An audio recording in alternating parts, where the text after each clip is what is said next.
have much time left to election. Have you early voted yet? If you've early voted already, you're awesome. If you haven't yet, that's fantastic too. I'm a day of voter. I really like to vote day of. But you know, right now we've got all these different options to vote. There's no reason why anybody shouldn't be voting at all. Everybody should be voting. But I do understand that not everybody knows how they should vote because they don't know fully about all the different candidates or what's going on or who is going to best serve their needs. So I'd encourage you, be an informed voter and go out and learn more about the people that are actually running for office if you can. Right now, where we are in Rochester, New York, again, thank you for tuning into The Vibe with Marcus C. Williams. We're here on WRFZ 106.3 Rochester Free Radio. We are in your ear telling you what you need to hear and having the conversations and discussions that not everybody always does. So as we march into this election day, less than 24 hours away, we are ready. Are you ready? Have you been getting ready? Have you made a plan to vote? Have you called 5, 10, 15 of your friends to get out to vote? Because I know there's a lot of voter apathy right now, right? Like people are just so fed up with the whole system and everything. Oh, they don't want to vote. Listen, let me tell you something. Let me tell you something real quick. If you are fed up and you feel like you don't want to vote, go vote and write in your name on everything. Just write in your name on everything on the bottom of everything. Write in your own name. If you don't know who to vote for, just write in your own name. But I know a lot of people don't want to vote for president this year, but we do have local elections almost everywhere. Where I am, we have state level elections. I myself am running for state assembly for the 137th New York State Assembly. But there's many people all across the county, the city, the state, and in other states that are running for office. We also have to remember that there are many congressional candidates that are running all over the country. Now, we should probably talk a little bit about civics and the importance of all of these different offices. But first, please, if you guys are following us online, make sure you hit like, subscribe, share, follow, all that good stuff. I want to see the hearts light up. I want to see the thumbs light up. Just real quick, take 2 seconds, hit that share button, mash that share button so that we can get this message out to more people. If you guys are listening to us on the radio, make sure you tell your friend, tell your enemy, tell 5 of your uncles, cousins, mothers. Okay? It does not matter. Just tell everybody you know to tune into our show, 2:30 to 4 p.m. every Monday. So I'm going to encourage you guys to drink water and stay hydrated because it's fast paced and a lot of stuff going on lately. I'm drinking some water right now. Now, as we go into this conversation about this election cycle, where I know a lot of people are fit to be tired about being tired. I know so many people are like, well, we've got Trump on the one hand and we've got Harris on the other, and I don't like either, so I'm not even sure if I'm going to vote. I hear you. I hear you. I understand that concern. And I think that that concern stems from the part of the fact that not a lot of people know or understand what the presidency does. And really, the president is largely a figurehead who plans out international craft and what goes on with our stuff internationally and more here at home, right? Like they have some trade policies and stuff like that. But on the homeland, what their big thing is the departments that they put people in their cabinet in control of. And as I adjust this camera, give me 1 second. But let's see, that looks better. All right. So, but the departments for the government are very, very important. And we don't often get to talk about those. There are different departments like the Department of the Interior, the Department of Transportation, which is Pete Buttigieg right now. I'm not sure exactly how he got that job. He should just not be there. Ask him what was it? $1.7 trillion went to build those charging stations. Okay, and he only built like 3. Hello, what's going on with our money? Where's the money? Where's the money, Buttigieg? Where's the money? What's going on? How did you even get that position? right? Like, what experience do you have to make you the head of the Department of Transportation? Like, that's a very serious role. Our infrastructure is still crumbling, even though they got all of these infrastructures monies. We see them do a little bit of road work and they're like, oh, we did something. How come we got all these dams collapsing and these bridges falling to pieces? Okay, where is the actual money being allocated? And we do see some of it, right? And they're like, oh, well, some of it went to lead pipe abatement and this and that and the third and da da da da da. Again, but for the average everyday citizen, nobody's seeing where that money is going or what's happening with the money. And that's a very important conversation. But it's not just that, right? Like, the president puts somebody in charge of the Department of Education for the federal level, which honestly we don't need. The Department of Education was put into process when Jimmy Carter became president. Before that, for the last, like, basically 200, was it the 60s? 200 and almost 200 years, maybe a little bit more, give or take, right? So right around, I don't remember when he was president, 60s, 70s, something like that. Okay, maybe early 80s. I don't remember. I wasn't born yet, so forgive me. But the fact of the matter is this. We need to understand what the different departments are. Like, there's the Department of Agriculture. That's a very important department. So is the Department of Energy. And these are the people that get appointed by the president.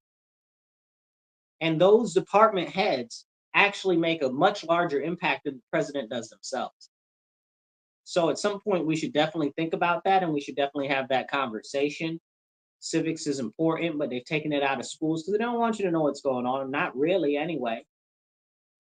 And this is something that I find that a lot of people just don't know, because there's no civics, there's no participation in government. And if the government were to have that in schools, why would they want you to actually know enough to maybe put them out of office? They don't want you to put them out of office. They want to stay in office for their whole lives or until they collect their pension or whatever. And the majority of these people don't even need to be in there to begin with. That's a whole nother separate conversation when we start talking about shrinking government.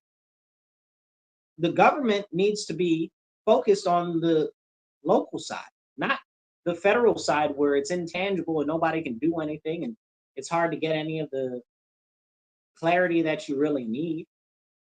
But these are the serious conversations that we should be having, and not many people are actually having. And I know everybody wants me to harp in on the Kamala Trump situation, right? I've talked a little bit about it on this show before. Do we really like what's been going on the last 4 years? I mean, they're trying to sell us Kamala as some wonderful savior and stuff like that. And I understand that many people like her for some reason why I have no clue. And clearly they have no clue. What happened to Joe Biden? If I was somebody that was a Democrat and I didn't want to vote for Trump, I'd go write Joe Biden.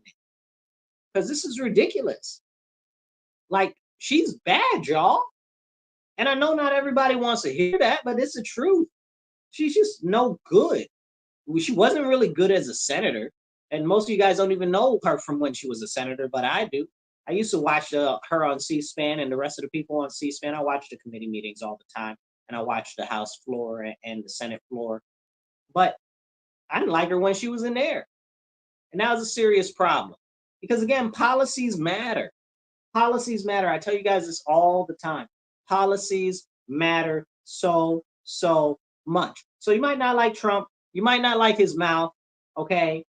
You might even think that he's a terrible person. But the question is, whose policies are better?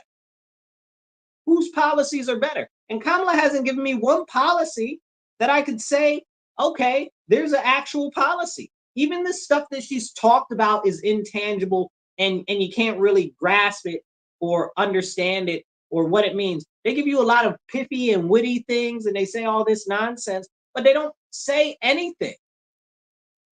They don't say anything. And I don't know if you guys watch her rallies, because I've watched her rallies. I'm like, what in the universe is going on here? What is being said? What is being done? She's like, I'm not Trump. Joy. This, that. Are you laughing at us? Are you laughing at the American public?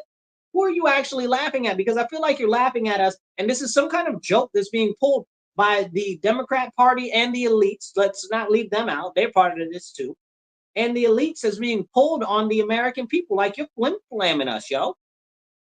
Like you're flim-flamming us. Look at all of the stars and all of the music people that are coming out and supporting Kamala. I don't care about them people. I don't care about some actor. I don't care about some music person. Later for all of them, because they don't know anything about civics or participation in government anyway. They can't name you one policy or nothing. They don't even know what the different levels of government do. Not that most citizens do. I'm just making a point that if they're going to be out here endorsing people and stuff like that, maybe at least they know what each level of government does. Maybe they could at least name us the 3 branches of government. I know, like I saw the Avengers the other day, the Avengers, and I use the term loosely, right? Because it's not the actual Avengers.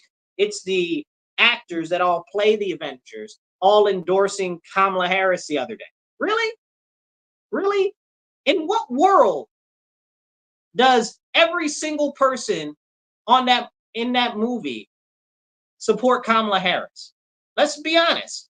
What's the percentage likelihood of that happening? Every single one? Not one of them, when you go and you watch the toothpaste commercials, 9 out of 10 dentists agree. Who's the 10th one? The odds just aren't there. It doesn't make any sense. We got all of these artists talking about, especially the movie actors. And you really got to ask yourself, lately it seems like everybody that went to P. Diddy's Diddy parties were all the ones that are endorsing her. You got all of these. You got what's her face? What's that woman? Not J-Lo, who actually used to date him, and she's a terrible person. I feel bad for what's that guy's name? Not Matt Damon. What's up? Ben Affleck. Okay, I feel bad for him. She done dragged him so bad. But yeah, her. You got all these other stars, LeBron James, all these people up there with Diddy, and all of a sudden Diddy gets in trouble, and now all these people talking about, oh, support Harris. I don't want to support nobody y'all supporting because y'all got bad judgment. And I wonder what was really promised them, that they wouldn't be let out, like they wouldn't let out the information that they were involved in the Diddy parties and stuff like that.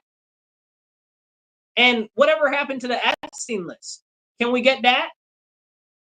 Mr. Biden, can you release the Epstein client list? Can you tell the DOJ to do that before you get out of office? Because Kamala Harris sure isn't. All Kamala Harris is doing is protecting the wealthy elites. She's talking about, I saw her commercial, bro. I saw her commercial last night during, I think it was, maybe it was not the Broncos were playing. Who was playing? I don't know. Maybe it was Philadelphia. It doesn't matter. But I saw it last night on the television. And I don't watch television very often. So it just so happened that I was out somewhere and the TV was on. And I saw a couple of commercials. I saw some Trump commercials. Actually, I saw one commercial that was for Trump and another which was by a PAC, not by his team themselves. Then one that was for him. And then I saw like 3 other ones that were by Kamala Harris. So I was watching the Harris one, right? And she's like, we're going to have the billionaires pay their fair share. And she was talking about how Elon Musk and Trump are both billionaires and they're good friends. Really? Really? 2 billionaires are good friends, huh? But you got all of these millionaires upon millionaires upon millionaires all talking about support you. You got, what's his name? What's the guy? What's the guy in the Shark Tank? Mark Cuban from Shark Tank endorsing you. You got all of these other people, millions upon millions, hundreds of millions of dollars a year, hundreds of millions of dollars of net worth, some even billionaires that are supporting your campaign. And you got the balls and audacity to tell the American people that Trump is friends with billionaires and you're going to make the billionaires pay their fair share. It's a daggone lie. Who believes that? Nobody believes that. I don't even believe that people who claim to support Kamala Harris believe that she's going to actually make billionaires pay their fair share. But besides that, what is a fair share? If you ask me, should nobody be paying any taxes? Okay? Taxation is theft, right? And then they talk about no taxation without representation. When is the last time you've really felt represented by anybody on the local or on the federal level? I know that most of you guys listening to this or watching this are like, can't even remember. Maybe you know one out of the 10 or 15 different representatives that you have from the state level, all from the town level, all the way up through the federal government. And that's a daggone shame. Because for me, let me give you an example. We got what, 9 city council people. We got what, nine school board. That's 18. We got the mayor. That's 20. And these are rough estimates, right? Like I'm just saying. So 18, 20, 19, 20. We got Adam Bello. He's a county executive. We got I got 1 county ledge person. So add that. We got a state assembly person. I got 2 congressmen. I got a senator. Okay. We got 2 state senators. But yeah, so I got about, what's that? 20, 25 people that are supposed to represent me. Maybe I feel like 3 or 4 of them represent me.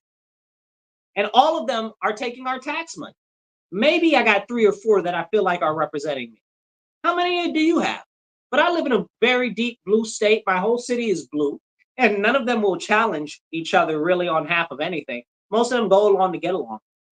That's a very terrible thing. And let's talk about the colors to begin with. Red, they call Democrats blue and Republicans red. And apparently that wasn't even really a thing before the 80s. I don't know how it became a thing, but blue's my favorite color. So I use it and put it on everything all the time. Blue's my favorite color. It's the best color in the world. I don't care what you got to say about blue. Can't nobody tell me nothing bad about blue. Blue is the best color in the whole universe. And if you are a different color type of person, more power to you. But I'm going to tell you how grand blue is. Okay.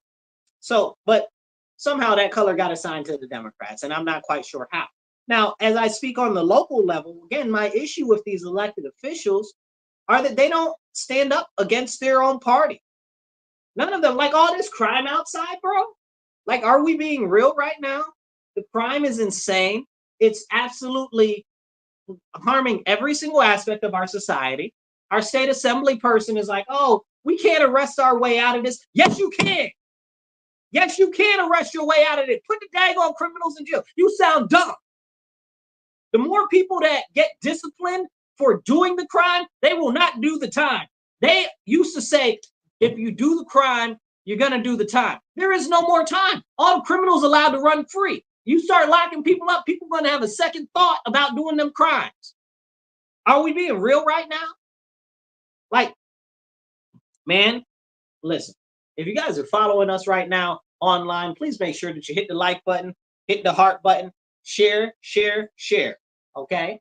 And definitely, if you're not subscribed or following, follow the page. But the thing is this, if we don't talk about these very serious issues, then how can our representatives be held accountable? Because the crime is crazy. Again, I live in a heavy Democrat area. Nobody's talking and demanding from our elected officials that they do something. I mean, and I use that term loosely. It's not nobody, right? Like, it's a very small number of us. And that's a very serious problem because the crime has affected so many. But they do what they want. They're not doing anything about the best interest. My opponent, interestingly enough, on the news said last night, or maybe it was yesterday, and it played last night. He said he took credit for a county program, which, let me tell you, if you live in Monroe County, there is this program. It's called the JETS program. It's like the juvenile something diversion program or whatever it's called. The name isn't really a matter. But I've talked to those people, and they said they don't got enough funding. They need more funding. They don't have enough staff because they don't have enough funding. They don't have enough of the, I don't know what you call it, tactical stuff. It's not tactical stuff, like just the type of equipment and stuff that they need, like monitors and stuff like that they need to actually monitor the people and other things like that. They said that they don't got the money. But this man who controls the budget, my opponent for state assembly, he says, oh, he helped push and advocate for this on the county level. Well, excuse me, Mr. Assemblyman, your job is not to advocate for stuff on the county level. It's to pass laws on the state level. It's to put money in the budget on the state level. These people that you saying that you encourage them to do this program out here crying, talking about they don't got enough money. You make that make sense to me. Where's the money, Damon? Where is the money for this program that you're talking about that you were so all pushing for? You didn't do a gosh darn thing. That was the county ledge and what's his name? Adam Bello, whether you love him or hate him, give credit where credit's due. That had nothing to do with you. That ain't got nothing to do with your office. Because if you really thought that that program was so boss and so awesome, you would have done it on the state level. You would have done it on the state level. Did it get done on the state level? No. Did you allocate the funding necessary for the program as they out here crying they ain't got no money? No. So what'd you do? Absolutely nothing. Then you got the nerve to come out your mouth when they shooting people in front of my house, when somebody got stabbed in front of my house, blood all over the concrete in front of my house, when my car's been broken into and they try to steal it 2 times. Like, are you playing in people's face or what, bro? Talking about you ain't gonna arrest your way out of it. You gosh darn better arrest your way out of it. Put these dang on criminals in jail. And let me get real close to the microphone because it's gonna get real serious right quick. Listen, let's be very, very honest and earnest for a moment. There are a couple of laws that are drastically harming our city and our state.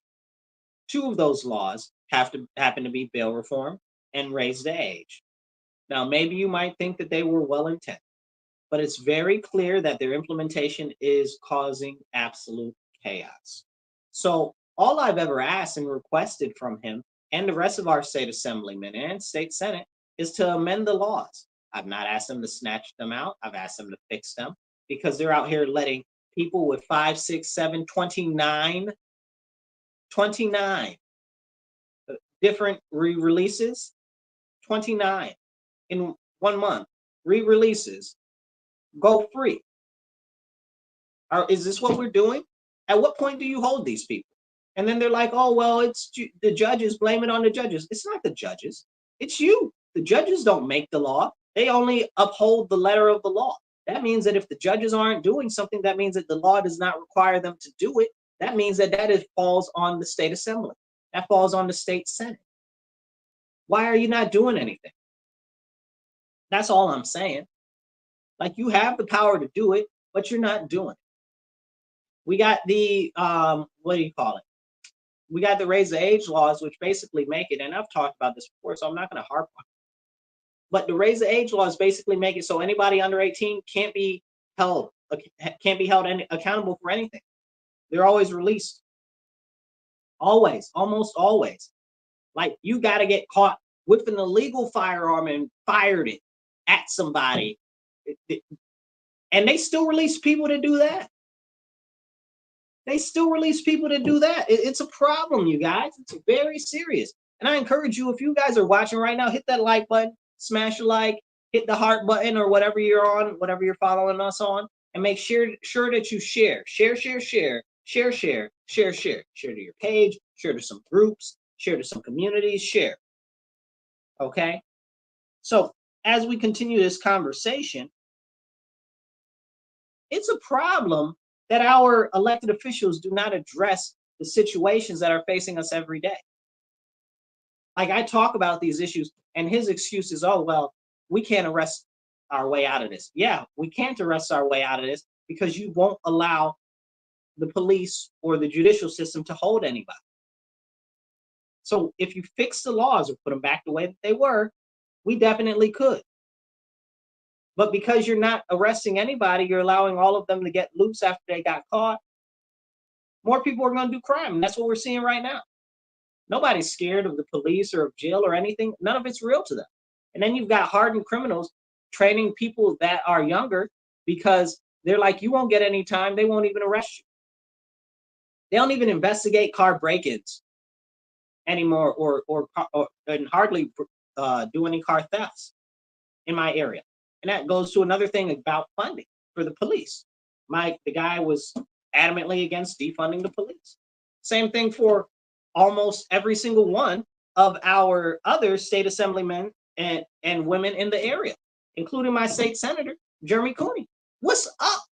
Why? Why? You're pushing stuff because you don't feel like it impacts you? Well, we're hurting out here. Then we talk about hurting. We look at the taxes that they're charging us. They slaying us out here.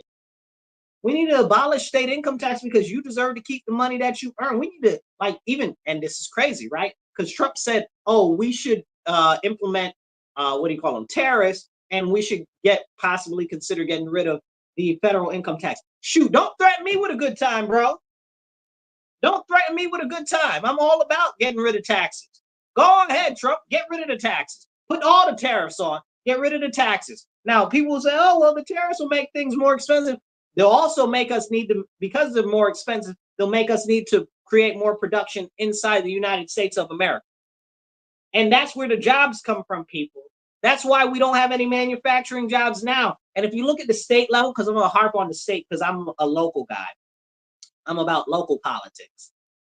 The state right now in New York State, and it's happening in other states too, because it goes with the USDA and what's the other department? It's slipping my mind right now, but it doesn't matter. With the agriculture, where they're paying people to put all these solar farms and stuff on the farmland, where they're paying people not to grow crops. We need that. What you talking about? Have you seen the price of food? And we all know when there's a bigger supply, the price goes down. Duh. Like, that's not even economics 101. That's economics like 100. Like, come on now. Like, what are we doing? Why are we having our people suffer and our elected officials that have the ability to do something about it refuse? These taxes are killing us. These food prices are killing us. And don't even get me started on the energy costs. Forget about it. Drink water, stay hydrated. I'm going to have a sip of water right now. You guys, this stuff is so disgusting. It really, really makes you want to spit. Now I got to spit because it's going to make me spit.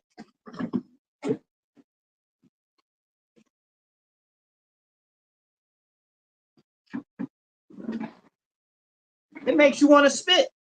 And it's for real. Because this is something that affects us every single day in so many different ways. We got high taxes. We got high housing costs. Who's addressing the high housing costs? Nobody. The schools are failing. Why are the schools failing? Again, I'm running for state assembly because state assembly can impact those different things. Why isn't our current state assembly person doing that? And then he's running for election for his third term. Are you, get out my face, man? You playing in my face. Why? Absolutely why?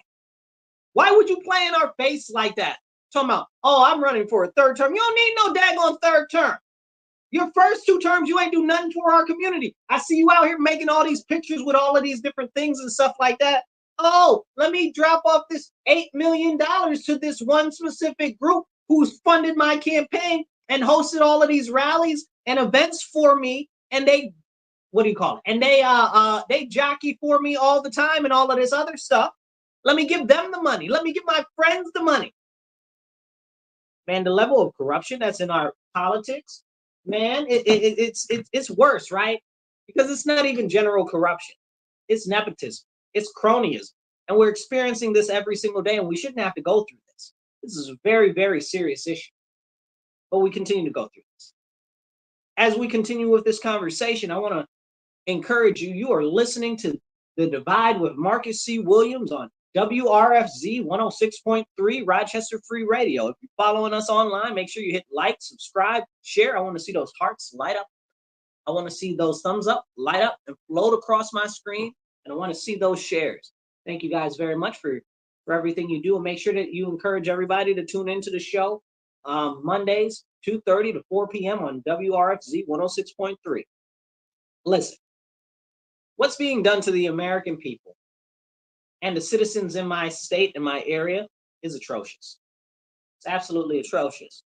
So when Trump's like, oh, I'm going to cut taxes or abolish state income tax, shoot, man, I swear to goodness, look, if you was thinking about voting for him or thinking about not voting for him, Him talking about he can about to get rid of taxes. Shoot. Okay. I'm trying to tell you, he already talking about you no tax on tips. Then Kamala gonna come behind him. Oh, no tax on tips. Seriously? Trump's gonna be like, oh, no tax on Social Security. Really? Then Kamala gonna be like, no tax on Social Security. But this is exactly what happened. I remember there was a thing I watched. It must have been like on a Sunday or whatever. JD Vance was doing a rally or something somewhere. We'll talk about him more after the election. JD Vance was doing a rally. He's running he's running with Trump as vice president. But he said that he wanted to do a $5,000 tax credit for children, right? So if you have a child, you get $5,000 tax credit. Now, me personally, I'm not a big tax credit person. I'm a don't tax me to begin with person. Let me keep the money that I've earned type of person. You know what I'm saying? But he said he's wanting a $5,000 credit. The next day, Kamala Harris come out. Oh, I'm going to give a $6,000 credit. Is this what we're doing? Like, that's all you got is to steal from some other people? Then they came out with this ridiculous thing for Black people, talking all types of nonsense. You guys, let me see if I can even pull it up. Let me see. It's so frustrating when you're dealing with federal level politics, you guys. That's why I try to focus local, because that's the most impactful thing. It really is. And I'm going to tell you this right now because I'm pulling it up. Plan for Black people, right? This is so upsetting and frustrating. I'm going to try to find it so I can read it to you, because I couldn't believe that this was what it was when she said it. And I want to make sure that I get every point, and I want to make sure that I read it from her thing, not from a secondary source or whatever the case is. Because this type of stuff is very, very important. And we listen to these people that are supposed to have our best interests at heart, and they don't. Here it is. This is what the promise is. She'll provide 1 million loans that are fully forgivable to Black entrepreneurs and others to start businesses. Who the flying monkey's uncles is others? And only 1 million? We got 310 million people in this country. Are you serious? I forget what the age is, but we got like, what is it? I don't know, like 170 to 200 million people are of working age that are able-bodied, no extra problem. Well, I mean, some people have some problems, but like non-disabilities and stuff like that. So it 1 million loans for who? And then it says for Black people and others. Who the heck is others? With your unclear self. And that's not legal. That's discrimination right there. You can't do that. She'd never get that passed because it also has to go past Congress. That's why I'm talking about this stuff. When we have these conversations, these people have to be honest and earnest about how they're going to do what they're going to do. You could never get that passed in Congress unless it was all the money going to people's friends and their own bank accounts, which we saw happen with the PPE loans. That first batch that went out that nobody knew about, where they gave out about half was it? Not a trillion. Like what was it? I can't even remember. It was like over $500 billion. Something ridiculous. Not 500 billion. I forget how much it was. It doesn't matter. It was quite a few billion worth of money. And it's so frustrating because people didn't get the money at all. Only these big companies and corporations that were friends of legislators and stuff, and nobody got that money. Some of them did get money from the second round of funding, but that first one, that big pot, they didn't get. And that's a terrible shame. So let me go on to the next part. Championing education, training, and mentorship programs that help Black men get good paying jobs in high-end demand industries and lead their communities, including pathways to become teachers. Okay. Where is that, ma'am? What's the actual plan to do that? Can you tell me some specific points of that? And if you're in office right now, why haven't you done that for the last 4 years? Why haven't you done that? Barack Obama, and I'm not a fan of Obama at all. Don't get me started. He owed me like $3,000 plus interest. I want Bitcoin level interest. When I catch him, I'm gonna catch him one of these days. I'm gonna tell him about himself that he owed me money. I hold him personally accountable for that. That's a separate conversation for another day. I think we talked about it here, but that's another point. But the thing is if you're when Obama was president, he did the what was it? Not the Big Brothers Big Sisters program. It was something else. My Brother's Keeper. He did that, which is similar to something that Kamala is talking about, which would be a similar type of conceptual framework. Not the same, but a similar like. But there's nothing tangible here. She just put words on paper. They just put words on paper for her. Show me exactly what you're trying to do. Don't tell me some mythical, ethereal type of nonsense. But let me go on. I continue. Launching a new health equity initiative focused on Black men that addresses sickle cell disease, diabetes, mental health issues, prostate cancer, and other health challenges that disproportionately impact them. Again, that's discriminatory. You never get that pass. That wouldn't hold up. Okay. And all men need that, not just Black men. But when you talk about mental health, we don't have a problem with mental health in the Black community. That's something that they're pushing on our young men right now because they trying to teach them to be all feminine and weak and emotional. No offense to anybody that feels some type of way offended about that. That is for females because men are built different. That's just a fact. We're not that type of emotional, type of extra type of creature and stuff like that. That's why we see so much violence out here because this is a lot of feminized men. They've been taught and brought up under women that are single parents that have done the best that they could under the circumstances, but they haven't had a male role model in their life. That's why mentorship is so important and stuff like that. Again, like Barack Obama's program, which again, I don't like him at all, but he had a program for that. Whether it was successful or not is a whole separate conversation. Whether it was expansive enough or not is a whole different conversation. But the fact of the matter is that there was something there. She's been in the president office for the last 4 years. We all know Joe been senile since before the election. Who's underneath him? Her. Who's really running the government then? Her. Who's responsible for any other types of initiatives? Her. Nancy Pelosi is in the House of Representatives. They ain't got none of her business. Okay, and I forget who the person is for them in the Senate, because she's the president of the Senate. The vice president is the president of the Senate. But I forget who the Democrat minority leader is in the Senate. It's not important. Really. The fact is that she hasn't done stuff that she could have done. But Black men don't want your health care. They don't. And I say that as a Black man. Because one, your health care costs us way too much. The free stuff that you give us is subadequate and poor.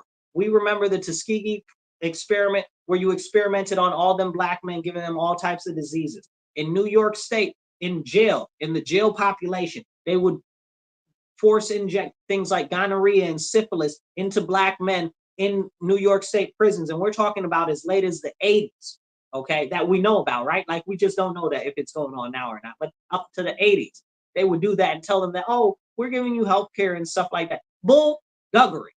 Skullduggery, actually. I'm just trying not to curse y'all. Y'all know I love y'all. And we don't want to get booted from the air. But it's a whole bunch of trash. It's a whole bunch of trash. Don't get me going on this. We ain't got no health care in this country. She a daggone lie. Matter of fact, I'll tell you something like this. Again, I live in a very Democrat state. Again, this goes back to my race that I'm running for state assembly, but also to my opponent, right? I was talking to a lady, and I think I told this story on here maybe before. I was at the Rite Aid up the street from my house, Walgreens, whatever. And they're getting ready to close, right? Because of all the theft and stuff like that, which again goes back to the laws from the state assembly, but that's not the point of this part. So I talked to this lady. She's like, oh, man, I'm on Medicare, whatever the case is. Maybe it was Medicaid, same difference. It doesn't matter. I think she might have been on both. It doesn't matter. But she said, I got to get real health insurance before I die.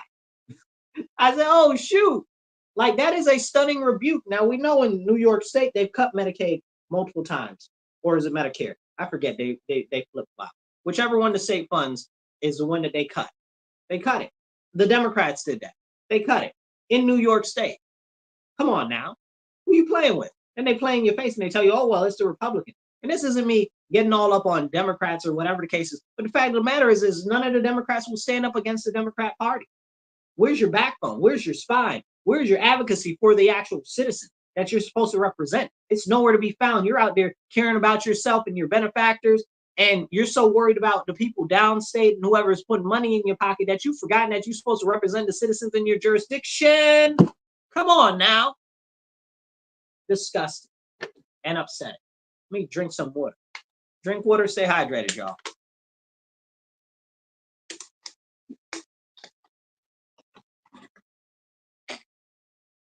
This is so serious. Like, this is a serious problem with government. They place the blame on other people when really it's their specific area of impact, and they don't want to talk about it. And they'll tell you it's somebody else, or it's this other person, or the other person is bad, or whatever, but they won't ever talk about what they're able to do or capable of. I want to know what your job does. What's your job do? I know what state assembly does. They're the ones who make the laws, can change laws, can propose laws. They're also the ones who control the budget, which is where the money goes. They control where the money goes. So why are you not doing those things? You're not focusing on the issues that we have. Let me go on, because I'm going to come back to that in a second. I didn't even get into the Kamala thing like I wanted to with that fourth part of trash with national health equity. No, I'm not even going to do it because it makes me upset even thinking about it. Then number 5 is legalizing recreational marijuana and creating opportunities for Black Americans to succeed in the industry. That's bull sugar. Okay? That's bull sugar. For sure. Because we've seen it happen in California. We've seen it happen in Oregon. We've seen it happen in Washington State. We've seen it happen here in New York State in our backyard. They tell us, oh, well, we're going to have it where Black men and people who were incarcerated for weed are the first people who are able to get the licenses and the stuff like that and stuff to open up their own stores and stuff like that. Bogus lies. It's all been lies, because that's very clearly not what happened. I don't even smoke. So you're talking about, oh, well, I don't even want none of your marijuana. I don't want nobody marijuana. I don't want no marijuana at all. I want to be clear of thought and clear of mind and sound of virtue. Like, I don't want none of that. I don't want nothing to do with none of that. Listen, if I even have a ship of champagne or a drink once or twice a year, I'm doing some big stuff. I don't do that. I don't do that. Like, I normally just drink water. I don't even drink soda, juice, drink all of that. I ain't got no time for talking about free marijuana for Black men. Whose face are you playing on? You playing in my face talking about you're gonna legalize marijuana. That ain't for me. That ain't for Black people. How's that gonna help our Black people move forward? Don't play in my face. Now let me give you what she said for Latinos. Now this is the sugar cracker Krispies that makes me very upset. Let me see. Kamala's plan for Latinos. I can't. And you compare it to what we just went through with the Black men. So it's crazy. It's like, ooh, man, it's so frustrating. It's oof, woo, make you want to kick somebody. All right, now let's see. Kamala Harris plan for Latinos. See, this is the type of important stuff that we really have to be critical. Latino plan. Maybe it's Latinx or whatever nonsense. You know how they do nowadays. Nobody want to be called Latinx. Let's see. Here it is. This is her plan for Latino men and families. First of all, she didn't even say Black men and families, because they don't want the Black father in the house. That's why they're always promoting that Black people abort their babies and kill their babies. They want the complete desecration and erasure of the Black family and of Black individuals in this country. So y'all need to get on board, and it's crazy because there are so many people that know that that's what our country is about and has been about historically. And they're like, no, it's not happening. Why do you think that all the abortion clinics are like a mile walk from from highly populated Black neighborhoods? Why is that? Somebody should ask Planned Parenthood and Margaret Sanger, who said that the purpose of starting Planned Parenthood was to kill off the Black race. That's what she said. That's what their founder said. And that's what they're doing. Over 70 million Black babies have been murdered in cold blood before they could even see the air of day. But we're not going to talk about that. Let's talk about Kamala Harris, but they're telling you it's good. I can't. That's a separate conversation. But they're telling you that for Latino men and families, it says, enacting the first ever federal ban on price gouging of food and groceries. I don't understand how that specifically affects them, just for them. But I mean, hey, what defines as price gouging? What does that even mean? Is that like having the rich pay their fair share where it doesn't actually mean anything? What are you talking about? But again, I'll continue. Expanding the child tax credit for 18 million Latino children. What does that mean? What is that the same tax credit thing that you were talking about already? Or is this for some other people? Is this for illegal aliens? What's this for? Who are these Latino children? Are they not American citizens? Like, what you got to give me something? Like, you're not giving me nothing in this plan. This is her plan. This is what's on her site. This is what she puts on our Twitter, you guys. This is what's going on. There's nothing there. Is that just your regular standpoint for what you said? Like, you're gonna copy Trump's plan to give the tax credit? Like, is that it? That's all we're doing? Like, what's going on here? Then it says increasing access to bank accounts for lending for Latino men. First of all, the government needed to keep itself out of banking at all, completely. And while I'm on the topic, end the Fed, end the Federal Reserve, okay? Abolish the Federal Reserve, okay? I know they don't like that, but it's very, very serious. That's a separate conversation. Any of y'all that know what I'm talking about know what I'm talking about. If you don't know, look it up. I encourage you, okay? Federal Reserve is crazy. You know how the Federal Reserve works? Let's take 2 seconds and run through how the Federal Reserve works. Y'all know the U.S. Treasury, the people that print up the money, right? So essentially, this is what happens. If the U.S. needs money, they go to the Federal Reserve. The Federal Reserve says, how much do you need? They say, oh, well, we need $500 billion. Let's just keep a nice round number. Okay. So they go to the the Department of Treasury, and the Federal Reserve says print up $500 billion. And the Federal Reserve prints up the money. They give it to the Federal Reserve. And the Treasury Department prints up the money and gives it to the Federal Reserve. The Federal Reserve gives it back to the government. How? It was printed by the government. How it go to a third party, then go back to the government, and they charge us interest on that? Are you serious? If that's not the biggest scam and scheme in the whole history of our nation, I don't know what is. That's right up there with income tax. That's right up there with telling Black people that they're from Africa and not from here. These are some of the biggest lies and deceptions in the history of our country. Like, it's crazy, y'all. But anyway, let's go to the last point from them. Expanding the earned income tax credit for 3 million Latino workers. Did they offer the Latino men free legalization of weed? Like, that's all that Black people care about? Don't play in my face just because you got all them Hoochie Mama harlots on your stage. Like, what's her girl name? Cardi B and what the other one? Gorilla Face or whatever her face is. Okay. Gorilla Glue or some nonsense. I don't know. Maybe it's just Gorilla. I don't know what it is. Her and what the other one name is. I don't even remember. All these the fat one. What's her name? If she's not fat, I'm sorry, fat people, if y'all are listening or watching and you get offended. She's not fat. She's excessively obese. Okay. What's her name? I don't know. Y'all know who I'm talking about. Her, with all her nasty, raunchy songs too. Okay. Trying to make it like that's what, and Sexy Red too. Okay. Trying to make it like that's what Black people are all about and all types of stuff. Because that's how loaded that she thinks about Black America. And she got the nerve to talk about Trump. Man, please listen. Don't even get me started.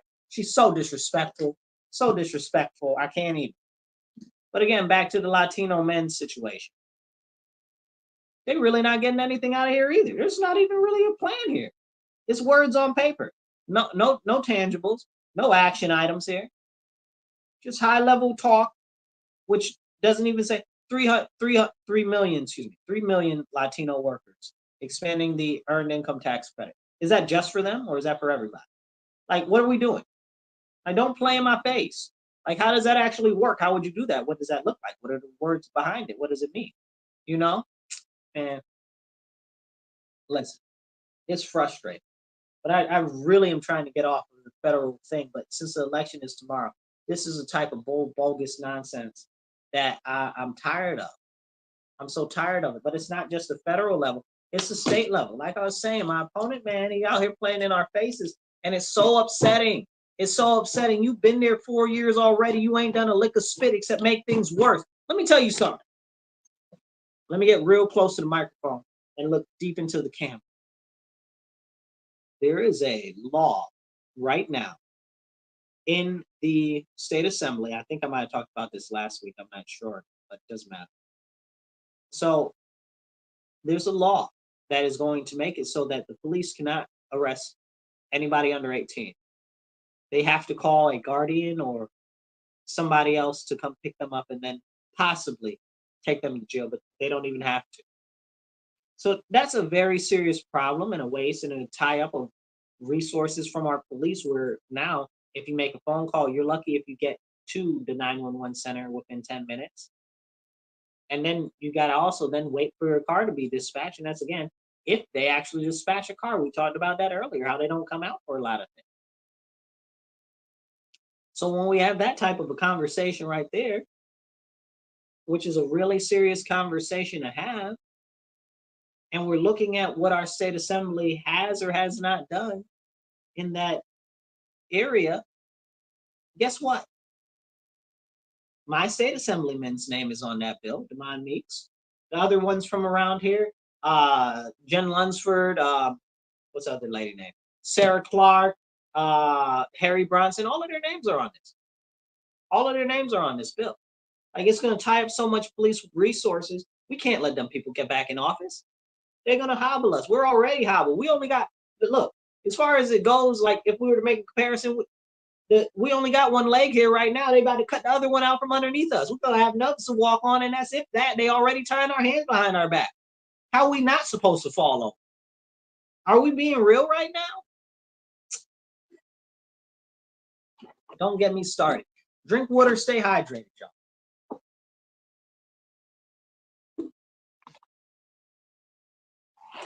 Man alive. I swear to goodness. I swear to goodness. I'm so ready for this election. It's tomorrow. It's less than almost, what, 15 hours away now? Something like that. I think the polls open at 5 in the AM. Maybe I think they'll. But whatever the case is, we got so much going on, man. We almost got a war in Iran and whatever that is. What's that? West Asia? West Asia. We almost got a war in West Asia. We call it the Middle East, but over there they call it West Asia. We're about to have a whole blown out war over there because Israel's enveloped, I guess you might as well say. Oh yeah, I mean, I guess they pride themselves on being in a 7-front war. I guess that's an envelopment. So I mean, or encirclement maybe. I don't know. Doesn't matter. I don't care. You got a whole bunch of people that they're poking with sticks over there, and they mad, right? And you can decide whether they're right or wrong for being mad. But the fact of the matter is that if they go keep messing with Iran, Iran's gonna feel real froggish, and they're gonna leave, and it's gonna be a big leap, and then we're gonna have to get involved. And that's something that we are not able to afford right now because we don't even have the armaments necessary to fight any type of a skilled war. And we know that if we deploy troops and stuff over in the Middle East, like what we're doing right now, and there is a conflict, China's going to besiege us. Now you'll say, well, Marcus, that's not going to happen. They're not going to attack home and mainland and stuff like that. They won't. But they'll go after our trade routes. They'll go after our economy, and they're going to go after Taiwan. It only makes good sense for them to do what's in the best interest of their country. And that would be what's in the best interest of their country. But can we have that conversation? Then we're going to have to deal with that. Because that's going to bring in Japan and the ASEAN countries and stuff like that. You know, Vietnam, Laos, who else is an ASEAN nation? I think Australia is as well. even though they're not technically up there with the other Asian countries, but they are too. Doesn't matter. They're a member of AUKUS. Anyway, it's a whole nother situation. And the Five Eyes, right? They're a member of Five Eyes too. Anyway, we got all these different treaties and pacts and stuff like that. So we get pulled over to a conflict over there too, even though we probably wouldn't go, which means that China's going to feel more aggressive, and they're going to not only take parts of, they're not only going to take Taiwan, they'll also try to take parts of Japan, and maybe make a move for one of them other countries over there as well. I'm not going to say which one, but that's a conversation for after the election, because I've been seeing stuff go on, and I'm some very peculiar stuff, you know, like maybe, what do you call that? Eastern Russia will lose some of its area. And you'd be like, but Marcus, aren't both of those people our enemies? And aren't they supposed to be friends and stuff like that? China ain't got no friends. China just got people that they bully or temporarily align with so that they can serve their own best interests. Kind of like our politicians here. I said what I said. But we on the precipice of a whole new era of large-scale war that we haven't seen in, what, 100 years? I mean, I guess we're good for a huge, gigantic world war every 100 years, just about. And we're on pace for another one. Let's avoid it. Let's learn from the past and let's avoid it. We don't have to. We can stop this right now. Then we talk about, I can't even. It's just so much stuff, you guys, and it's very frustrating. And I'm doing this show because I love y'all so much. I really be out there doing knocking doors and flyering and stuff like that. But I'm here with you guys because I love you and you're all so important to me. I think the sound on the volume is like, hello, testing. All right, there we go. Anyway, here I am because you're important to me and you do matter to me, and getting out this information does matter to me, and things like that. Apparently, somebody just sent me a thing that says there's a cyber attack on Gmail or something. That's interesting. We've been seeing some interesting things going on with phones lately. Has your phone been acting right, you guys? Matter of fact, speaking of which, while you're watching us online, hit like, share, and subscribe. Definitely hit that share button. Hit it. Yep, I see you. Hit the share button right now. Go ahead. All right. And give us a couple of hearts or thumbs up. All right. Make sure you like and follow. So, you guys, there's been some crazy stuff going on with the phone. Like people's phones haven't been working quite right. We've seen the attacks on, excuse me, let me not say it. We've seen the interesting occurrences with many different outages in the last couple of months in certain areas and stuff like that of telecom providers. I just am not even able to at all. It's so frustrating. What is this? Somebody just sent me something and I don't know what it is. I'm trying to do 19 things while I still talk to you guys, love you all, and run my campaign at the same time because I'm working to make a difference where I am. And it's very, very important. So as I continue this fight to bring you guys the light, I encourage you guys, pray. Stay prayed up, y'all, because we got to pray to the Lord himself, our Father in heaven, to give us follow through, right? To give us strength. We have to prepare ourselves for what's going on, because right now it's very, very serious, and people can easily lose hope. So I was on this show earlier on the TV, and the guy was harping on mental health or whatever the case is. I told him, I said, most of the mental health is really loneliness. It's really loneliness is what it is. And that's how we need to address it.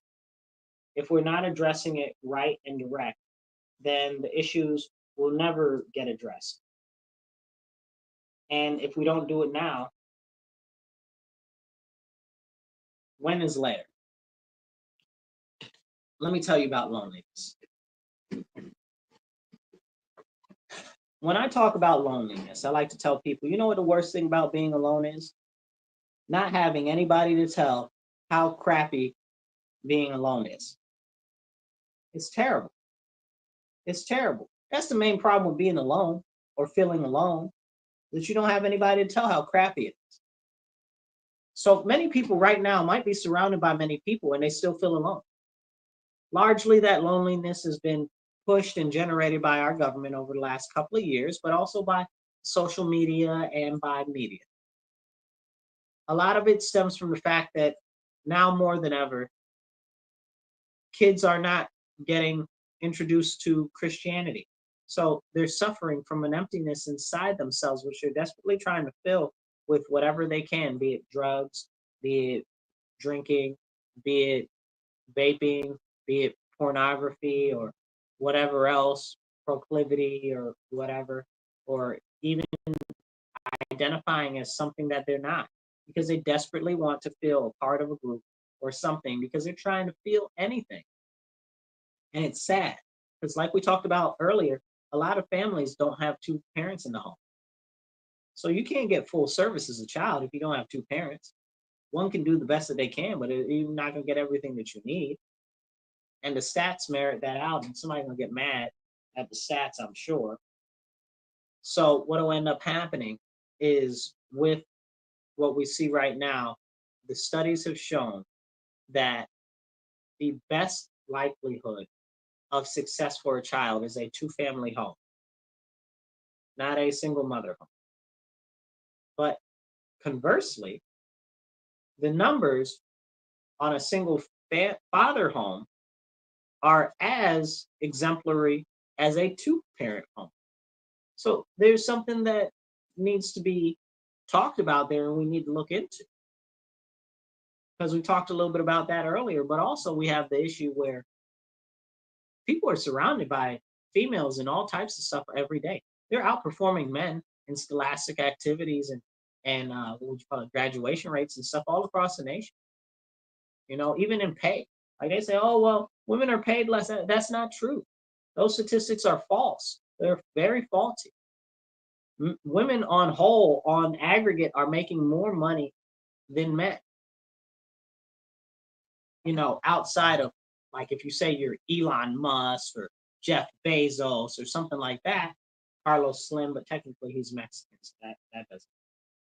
But the point is this: a lot of times when we see what we see, it's faulty statistics or misleading statistics to get to cultivate your mind in a certain way in which they want. And it's never a positive way. And this is what we need to address. Where are the, I don't know what you would say, the default policies being pushed coming from? Now, when we talk about this, and somebody's going to get mad, and I don't even really give a flying monkey's on. Okay. When we talk about real policies and where they come from and who's responsible for what or whatever the case is, people don't want to have that conversation. Largely, there's a group behind everything that are affectionately termed the deep state, right? Now, what is defined as the deep state? The people that are in the bureaucracy that are pushing their own agendas, right? So what's a bureaucracy? Think about those departments that I talked about earlier. Like, the people that work in those departments are part of the bureaucracy. Some have been there so long, they've got so much power that it rivals the directors of those agencies. And that's a very serious issue. On top of that, we call them the deep state, you know, or you might call them the, I don't know, I don't want to do that today. We'll say that for after the election. But when it comes to that, they're the ones pushing a lot of these crazy things down the throats of people. And then at the top of that pyramid, you got the elites. Now, the elites don't care what party you're in. They're just trying to serve and benefit themselves. That's all.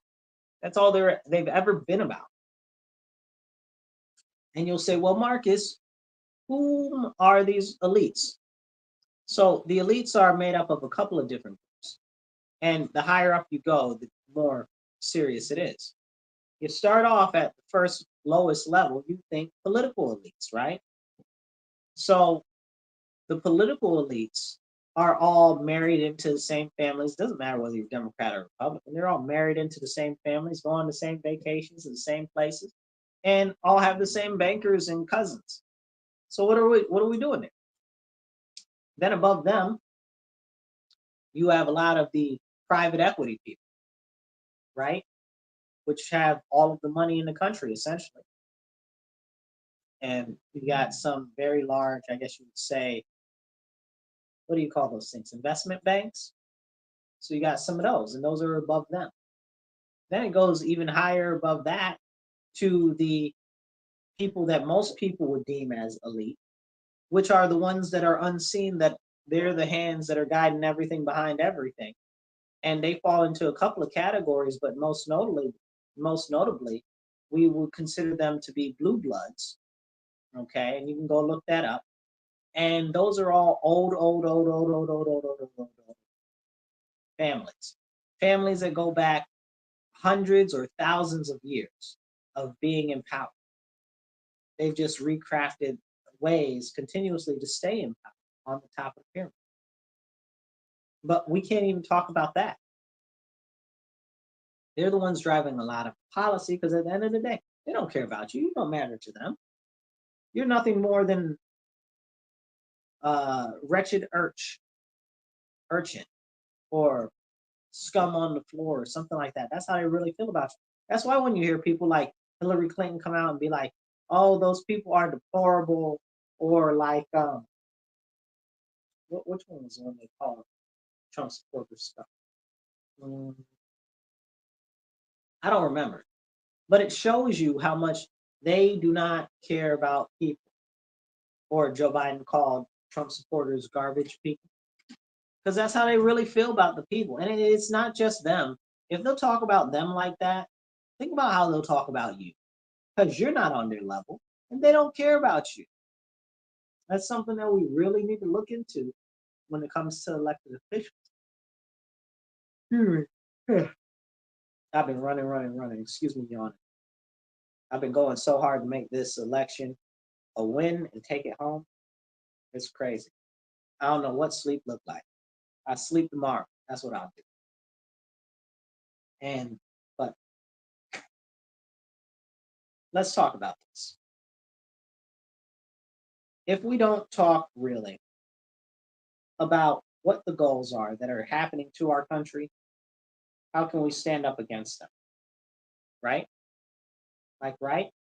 And I say this because we see more small fascist things happening in our localities every day. We just had one. I talked about it before, with the closing of a whole neighborhood by our mayor, and you gotta check your ID to get in there. Like, did we not learn from what happened to the Jews in the ghettos in Germany and Italy, and even in Rome? Like, did we not learn from that? Like, are you guys serious? And then you're saying that Trump is a Nazi? Is that what we're doing here? Like, you guys are literally doing what the Nazis did. You're encouraging people to sterilize themselves because they're poor. Like, is that like what we're doing? Like, that's what you're encouraging people? I can't even. It makes no sense. And of course, they always want you to erase your babies. So that's the thing. It's honestly madness, the direction that we're heading in, and it's not good. That's why we need to elect better people into positions of power, so that we can actually deal with what's facing us on a daily basis. Because if we don't address it now, it'll be too late later, y'all. It'll be way too late. So as we see all of these people try to pull the last ditch efforts to campaign, understand that if you're not voting, you might want to consider it. I'd encourage you to consider it. But it's up to you. I'm not able to hold your hand or make you vote, or me talking about all the reasons why it's good to vote. It's not a thing. You got to make that decision yourself. But I'll tell you this, even if you just go in and write your name for yourself on every single position, that'll be a fantastic thing, because you exercise your right to vote. I tell people many times, I say, one of these days I'm going to get a judge position because sometimes I don't know what the judges do. Like, I don't know, not that I don't know what they do, but I don't know who they are, right? I don't know what they stand for. I don't know their history in court or whatever the case is. Sometimes I don't know anything about them. So I just write my name in. And I always made the joke that one of these days I'm going to get a judge position because I'm going to be the only person that voted for that position, and I wrote my own name in. And it's funny, but it's a possibility. So I'll give you an example. In the last time that I ran, 110,000 people didn't vote for the position of me or my opponent at all. They didn't even write in another candidate. They just didn't vote for that position. So it's stuff that we see happen all the time. And I could go into that more, but it's just to let you know that that is happening. And that's why your vote is so important. Even if you just vote for yourself. It's up to you. But I tell you, if you feel like you don't like the way that we're going right now, and you don't like the direction the U.S. is going, get out and vote. Maybe vote for that orange guy that they keep telling you is so bad, but at least has some tangibles, and he was president before, and it wasn't so bad, now was it? Or you vote for Kamala, who is telling us all of these pretty things, but has no actual tangible plans, and we've seen the administration that she's been a part of, and how terrible it's going right now. But, hey, why not actually go out and vote? Because you don't know who to vote for? I understand that. And if you don't, I encourage you to vote locally. Because you're going to have people probably in the state house. For our state house, we have the state senate and we have the House of Representatives, the state assembly. So which would essentially be our House of Representatives. But we have people running for very important offices, and they can be voted.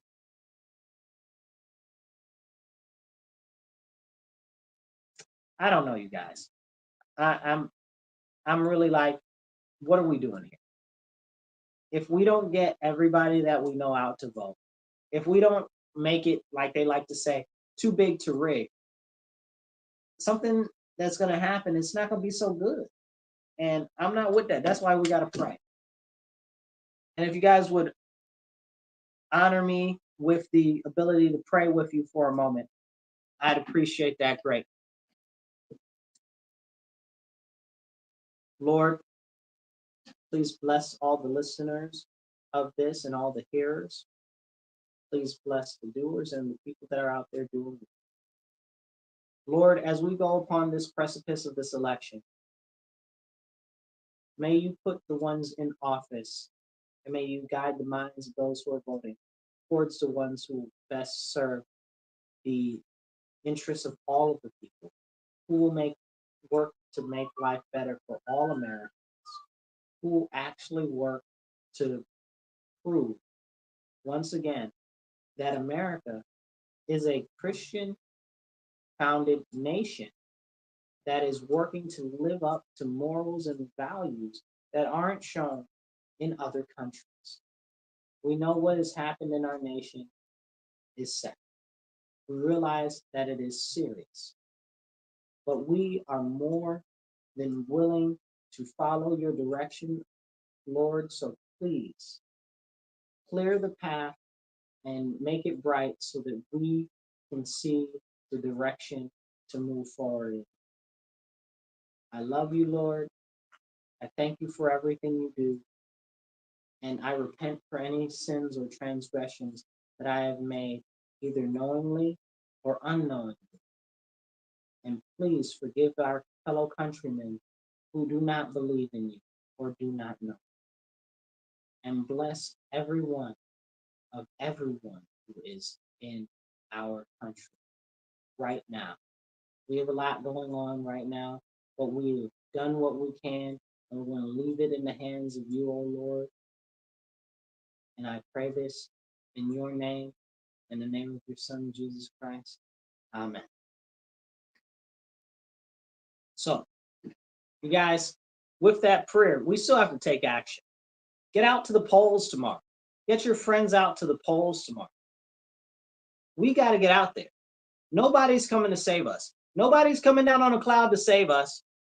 We can't run to Mexico. Mexico doesn't want Americans. They've been deporting all types of Americans and stealing their money from Mexican bank accounts. That's the whole thing. Go look it up. And I'm talking about the Mexican government, not like the cartels or anything. So it's real serious. You can't go to Canada. Canada don't want us. That's been going on for some years. That's a whole separate conversation. So we have to take a stand here. We have to stand, we have to occupy, and we have to push back against the evil that is being pushed in our country because of the lack of morality and the lack of virtue, because we have moved away from the Lord himself. That's it. That's what I got. That's my final message to everybody.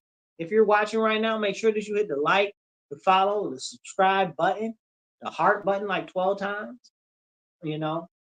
But we got to get this message out, that we got to get enough people out to vote that actually care and are voting on actual policies instead of feelings and emotions. Because it seems like the Democrats only have one policy to run on, and that's killing the babies. How is that your one thing that you run on?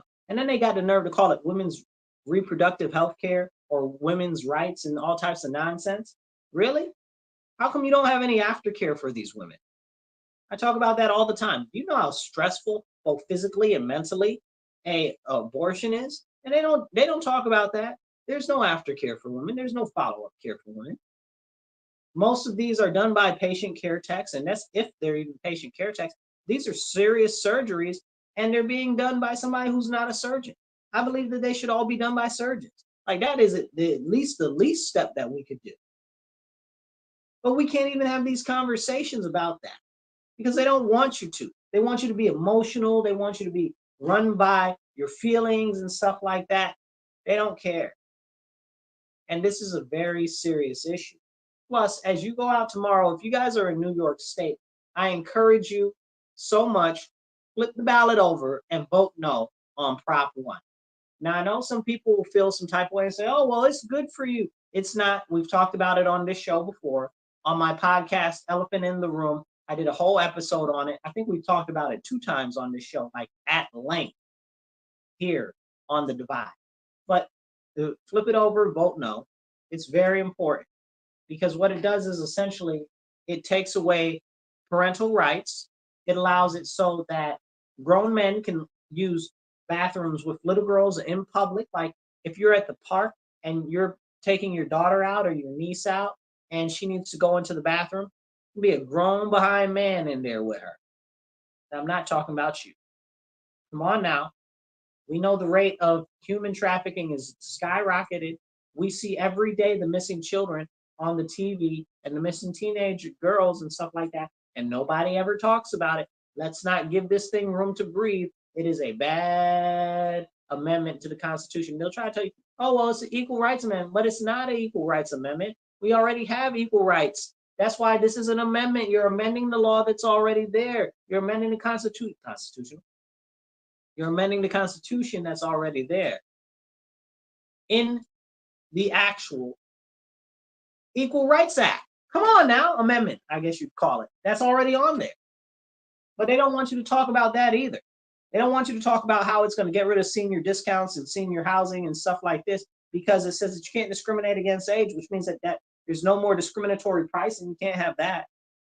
If you can't discriminate, you can't have discriminatory pricing. That's what it's called. Again, Economics 101. Go look it up, discriminatory pricing. And that includes the senior discounts and stuff like that. So you couldn't have that anymore.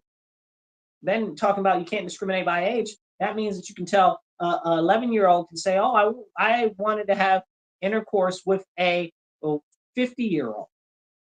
Like, are we serious? Because you can't discriminate on age anymore, so it opens up that door. This is a serious problem.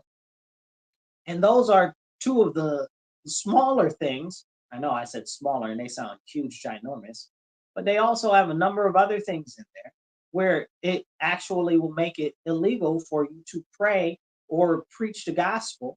So that's a thing. We've already seen that happen in England and Scotland right now. They're actively arresting people for praying in their heads. Go look it up. Don't take my word on that. Go look that up. That is a real thing. Okay? We've also seen preachers getting locked up in Canada for preaching in public and evangelizing in public. Don't take my word for it. Again, go look it up. But I tell people, even if you don't look it up, don't believe me because I'm saying it. Believe me because I am telling you. I am telling you. So this is very, very important to flip the ballot over and vote no on Prop 1. That's my message on that. Because they're also using it to strip away parental rights and give basically all rights over your children to the government. Remember our state, what do you call it, the governor and stuff? And she said, they're not your children. They're all of our children. They're our children. The children don't belong to the government. You better get that nonsense out my face. They belong to the parents. Okay, get that out of my face. They're not everybody's child. Okay, they're Mr. and Mrs. Jones's child, not everybody else's child. What are you talking about? What are you doing? And again, these are only some of the points and highlights from the actual bill itself. I could go and dig into it even deeper, but we'd be here like, I've been into presentations for these things before. Presentation lasts like 35 minutes on the small end, but it really goes like an hour, almost 45 minutes, because there's just so much to cover. But you want to trim it down so that at least you can cover a portion of it. So as we continue here, we are getting closer and closer to the election. And I just want to thank you all for taking the time and tuning into this show. It's very important. And I just want to encourage you, right? Like, don't give up hope. Don't give up faith. But remember that faith without actions is dead. Okay? Some say faith without works is dead. It's the same difference. Nobody's coming to save us. We have to make sure we get everybody out to vote. We have to, or nothing's going to change. We can pray all we want, but there has to be the action and the follow-up to go along with it. And I encourage you, if you guys are not believers in the Bible or not Christians or don't believe in Jesus at all, I encourage you, go read the Bible. You can probably get one for free. It's very important in times like this, now more than ever, that we turn back to the word and the scripture. Because if we don't, we won't get out of how can I even say? I'll tell you like this. Listen, either read or don't read the Bible. I'm not going to drag you, right?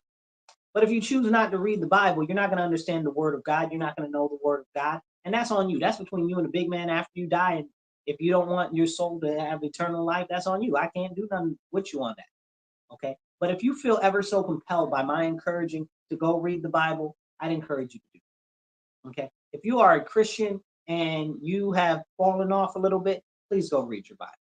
And I encourage everybody to tighten up on their prayer life, because none of us pray enough like we really should. It says to pray without ceasing, and I know that I do not do that, but I do a little bit to make sure that I pray every single day a little bit, even if it's just my grace, even if it's just blessing your food. That is a start, you guys. But we're going to get ready to get out of here and close up the show in a couple of moments. I'm going to encourage you, make sure you hit like, share, and subscribe if you're following us right now. We got a banger show coming for you next week. And the Elephant in the Room podcast is coming back. You'll see that on my YouTube. So go to the Marcus C. Williams channel on YouTube. Make sure you subscribe and follow if you haven't followed there as well. So as we close out here, remember, we are on every Monday, 2:30 to 4 p.m., talking about real issues and real things that are going on and need to be discussed. Because if we do not discuss the things that aren't being discussed, well, when and where will they get discussed? Make it make sense, right? So we're here on WRFZ 106.3, Mondays, 2:30 to 4 p.m. This is The Divide with Marcus C. Williams, and I hope you all get out to vote. Encourage others that are like-minded individuals to get out to vote. Don't be late. Start off early, because the lines might be long, the machines might go down, the fire might break out, the sprinkler system might go on. whatever, who knows, because a lot of interesting things have been happening, including ballot boxes that have been in largely red Republican areas catching on fire magically. Well, we're not going to talk about that, right? We're not going to talk about that. We're not going to talk about how there have been many voting machine errors, and issues with the Dominion voting systems that are all touchscreen, where they're being touched and they're selecting the other candidate. Like, we can't talk about that. They don't want you to talk about these things. But I encourage you still, regardless, make this thing too big to rig. Encourage your friends, drag your friends out the house to go vote, okay? And especially vote in the local election. Take this evening to go through and see who is on your ballot this year, and definitely make sure you read up on some of these people, what their policies are, and if they're legislative type of jobs, make sure you read up on what their legislative priorities are. Make sure that you look into these judges and what their history is, and if they stand for the principles and virtues that you believe in. And with that, I'll catch you guys next week. You guys be blessed, be well, and remember, stand up, speak up, and don't shut up. Take action. It's time for American revival, you guys. We need a restoration to our core principles and philosophies. We need a restoration of faith in this country, and we need an American revival. I'll catch you guys later. Be blessed and be well.